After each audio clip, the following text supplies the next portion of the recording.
मुख्यमंत्र्यांचं विरोधकांना आव्हान.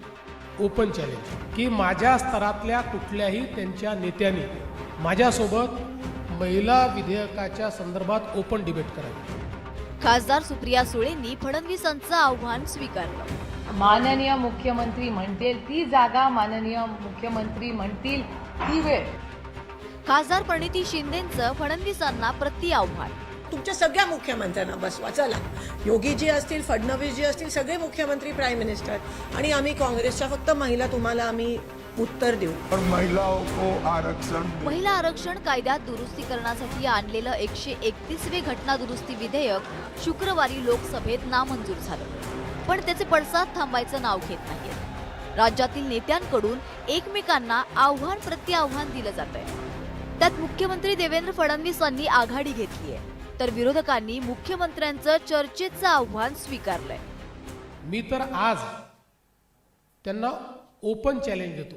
ओपन चॅलेंज की माझ्या स्तरातल्या कुठल्याही त्यांच्या नेत्यांनी माझ्यासोबत महिला विधेयकाच्या संदर्भात ओपन डिबेट करावी.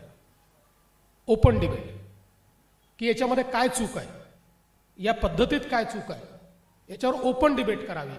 ते करणार नाहीत, करू शकत नाहीत. माझी तयारी आहे. माननीय मुख्यमंत्री म्हणतील ती जागा, माननीय मुख्यमंत्री म्हणतील ती वेळ, कारण का ते माझ्यापेक्षा जास्त व्यस्त आहेत. त्याच्यामुळे ते म्हणतील ती वेळ विनम्रपणे, आमच्यापैकी कोणीही विरोधक म्हणून नाही, पण देशाला वास्तव कळलं पाहिजे. कारण का महिला आरक्षणाला विरोधच नाहीये ना. बिल पास झाल्या. अहो बाळ तुमचं 10वी पास झालेलं आहे ऑलरेडी, ते 12वीत गेले, आणि 12वीत तुम्ही विचारताय 10वीचं सर्टिफिकेटच नाही. अरे मग मी 12वीत 11वी 12वी केली कशी? आम्ही पण त्यांना ओपन चॅलेंज करतो. मुख्यमंत्री नाही, त्यांच्या बॉसना पण आम्ही ओपन चॅलेंज करतो. पहिले तर प्रेस समोर या, प्रेसची प्रश्न घ्या, आणि काँग्रेसच्या सगळ्या महिला, आम्ही इंडियाच्या सगळ्या महिला, आणि तुम्ही एक जमत असेल तुमच्या सगळ्या मुख्यमंत्र्यांना बसवा, चला. योगीजी असतील, फडणवीसजी असतील, सगळे मुख्यमंत्री, प्राईम मिनिस्टर, आणि आम्ही काँग्रेसच्या फक्त महिला, तुम्हाला आम्ही उत्तर देऊ, आणि तुम्हाला, आणि डिबेटला आम्ही चॅलेंज करतो. सध्या असलेले 543 लोकसभेच्या जागांवर महिला आरक्षण विधेयक लागू करावं अशी मागणी विरोधकांकडून केली जाते, तर लोकसभेच्या 850 जागांवर 33% महिला आरक्षण लागू करण्याची सत्ताधाऱ्यांची भूमिका आहे. महिला आरक्षण आणि मतदारसंघ पुनर्रचनेवरून या मुद्द्यावरून सत्ताधारी आणि विरोधक आमने सामने आले.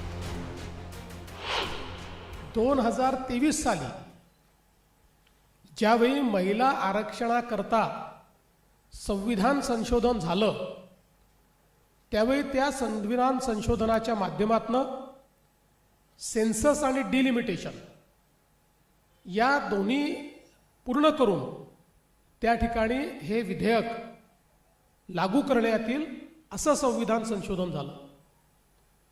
याचा अर्थ परवा जी विधेयकं आली ती काही अचानक आलेली विधेयकं नाहीत. 2023च्या संविधान संशोधनाप्रमाणे ती विधेयकं त्या ठिकाणी आलीत. महिलांना नेहमीप्रमाणे पुढे करून हे डिलिमिटेशन बिल पारित करण्याचा अतिशय घाणेरडा असा प्रयोग मोदीजी, अमित शहाजी आणि पूर्ण बीजेपी करत होते. ते बॅकफूटवर गेलेत, आणि म्हणून हे जे आज तुम्हाला दिसतंय, मुख्यमंत्री प्रेस कॉन्फरन्स घेत आहेत, इतर सगळे, मोदीजींनी काल खूप म्हणजे इमोशनल म्हणावं प्रयत्न केला, पण ते आता त्यांचे ते गिमिक्स ज्याला म्हणतात ते काम करणार नाही आहे. कारण का त्यांचा खोटा चेहरा जो आहे तो आता उघड पडला आहे. त्यांचे सगळे जे कट कारस्थान आहेत महिलांच्या विरोधात ते सगळे उघड पडले. विरोधकांची दुटप्पी भूमिका असल्याचा आरोप करत सत्ताधारी जनआंदोलन उभं करणार आहे. त्यावरूनही राजकीय वार पलटवार रंगलाय. आम्ही ठरवलंय की अशा पद्धतीनं जर महिलांच्या अधिकाराची भ्रूण हत्या होत असेल तर त्याच्या विरुद्ध लोकशाहीमध्ये जनमताचा रेटा ज्या दिवशी लक्षात येईल की आता महिलांना आपण तोंड दाखवू शकत नाही, महिलांना उत्तर देऊ शकत नाही, त्या दिवशी ही सर्व पक्ष वटणीवर येतील आणि महिला आरक्षण विधेयकाला हे मान्यता देतील. आणि म्हणून आम्ही महायुतीतले सगळे पक्ष आपापल्या परीने या संदर्भात जनमत एकत्रित करण्याचं काम करू, महिलांना संघटित करण्याचं काम करू. महाराष्ट्रातनं 1 कोटी महिलांच्या सह्या या आम्ही गोळा करणार आहोत. मला मनापासून आनंद आहे जर भारतीय जनता पक्ष जन आंदोलन उभं करणार असेल तर चांगली गोष्ट आहे. ह्याचा अर्थ लोकशाहीमध्ये टिकते अजून थोडे दिवस. जन आंदोलन उभं करणार असतील तर त्यांनी करावं, गैर काय त्याच्यात. मग म्हणजे एका सत्तेमधल्या पक्षाला विरोधकांच्या विरोधात जन आंदोलन उभं करावं लागतंय आणि कशावर, म्हणजे जो विषयच नाहीये त्याला जर विषय करायचा असेल तर गुड लक टू देम. संसदेत महिलांना 33% आरक्षण देणारा कायदा दुरुस्ती आणि डिलिमिटेशन विधेयक मंजूर करण्यात केंद्राला अपयश आलं. त्यावरून आता सत्ताधाऱ्यांनी काँग्रेस नेते राहुल गांधींना टार्गेट केलं, तर काँग्रेस नेत्यांनीही भाजपवर पलटवार केलाय.